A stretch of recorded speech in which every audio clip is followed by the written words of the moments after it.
How do I analyze EVPs? Let's find out right now on What the Fetch.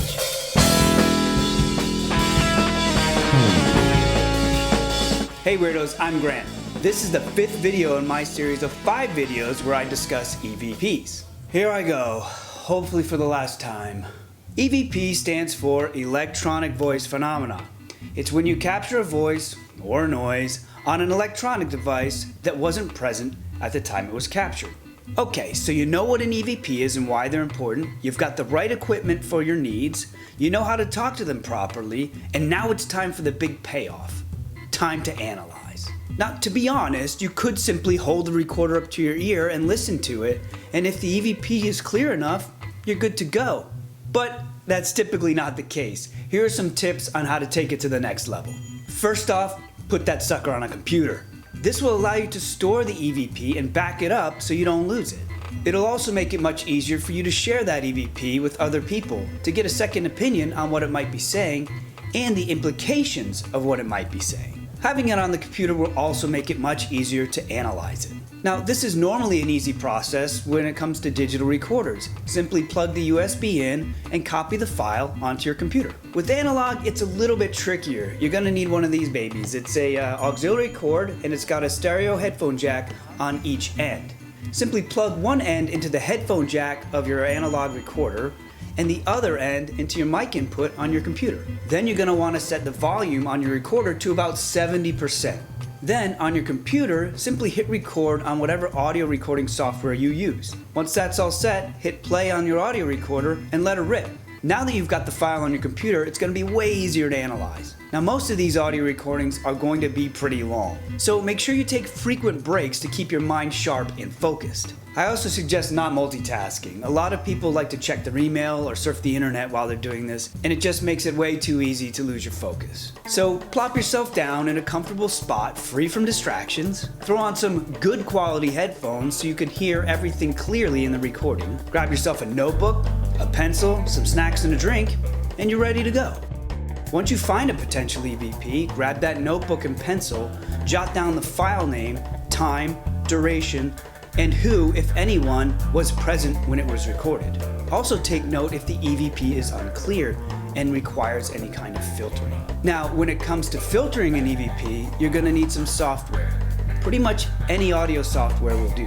I use Adobe Audition and Pro Tools. Then again, I write and record music, so I have a reason for investing in such software. You may not. If not, then you really don't need to invest in such high-end software just to analyze EVPs. Now for all you watching at home, there's a perfect piece of software to fill your need called Audacity. It's small, easy to use, and it's available right now to the next few callers for the absolutely super duper low price of totally free. Woo! The filters aren't amazing though, but that's okay because you want to avoid over-filtering your EVPs. So call now! When it comes to filtering your EVPs, less is more. I usually start by simply boosting the volume. Now, if I can't hear it clearly at that point, I'll go ahead and remove the click, hiss, and pop from the recording. There's usually a very easy to use filter that does this quickly. Now, if that doesn't make it discernible, then I usually stop at that point. Applying any further filtering usually distorts the EVP beyond recognition. One technique people like to use is called phase filtering. This takes a short sampling of the background noise and overlays it on the entire clip as a filter. This essentially cancels out the background noise from the recording. This sounds like an answer to our prayers. Amazingly convenient, right? In theory, all that should remain after removing all that background noise should be the EVP, right? Well, it's not. What you usually end up with is what sounds like a transmission from Mars or a droid with a bad motivator.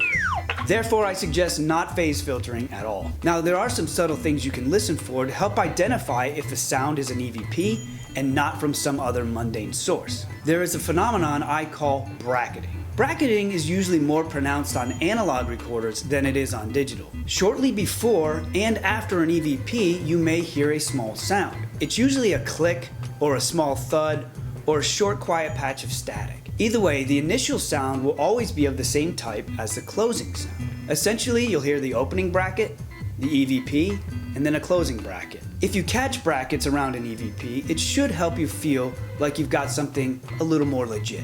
Listen to the acoustics of the EVP. Usually the acoustics of the EVP you've captured will vary greatly from the acoustics of the investigators' voices in the room. Sometimes the EVP sounds closer to the microphone than it does the voices of the investigators. Or sometimes the room will add a slight echo to the investigators' voices, but the EVP will be devoid of that echo, or vice versa. Basically, if the acoustics of the EVP you captured don't match the acoustics of the room you were investigating, that voice couldn't possibly have been heard while that was recording. That adds another layer of validation. Now, on the flip side, here are a few acoustic traps to look out for. Whispering is easily confused with EVPs. I always recommend to speak just above a whisper, kinda like this, just above a whisper. I'm whispering now, I'm not whispering now. This allows you to talk as quietly as possible while still keeping your voice recognizable as your own. This is very important to remember because being able to recognize your own voice will help you avoid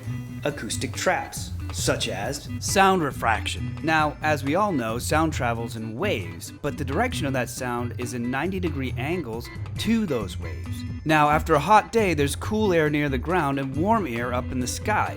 Sound travels faster in warm air and slower in cool air. This causes the sound waves up high to curve because sound always travels perpendicular to the wave.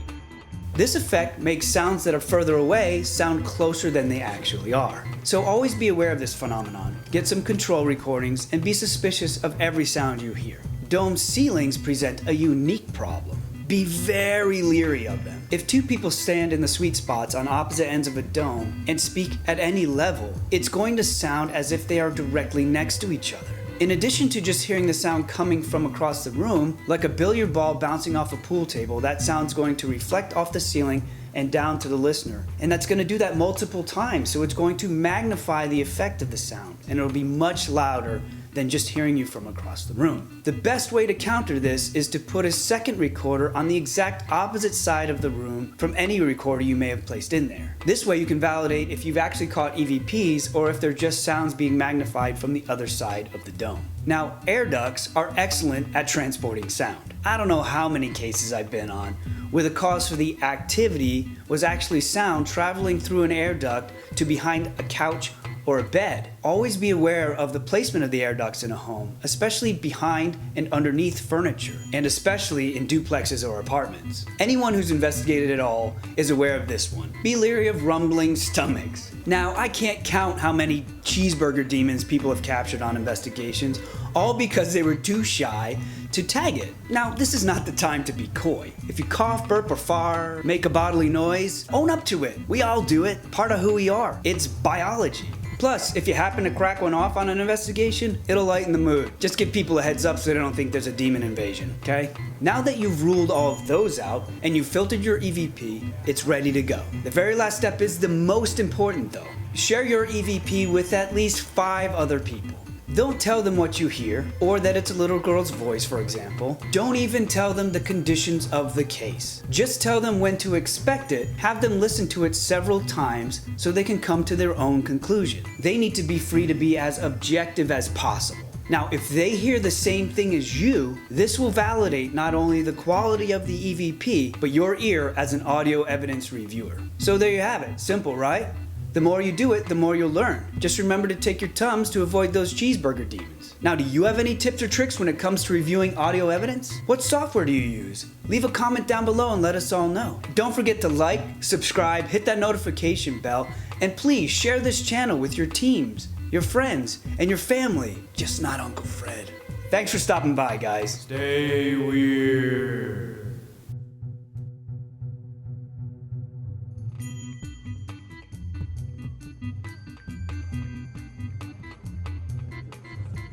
Now, if after this point the EVC, this takes a short sip, jeez.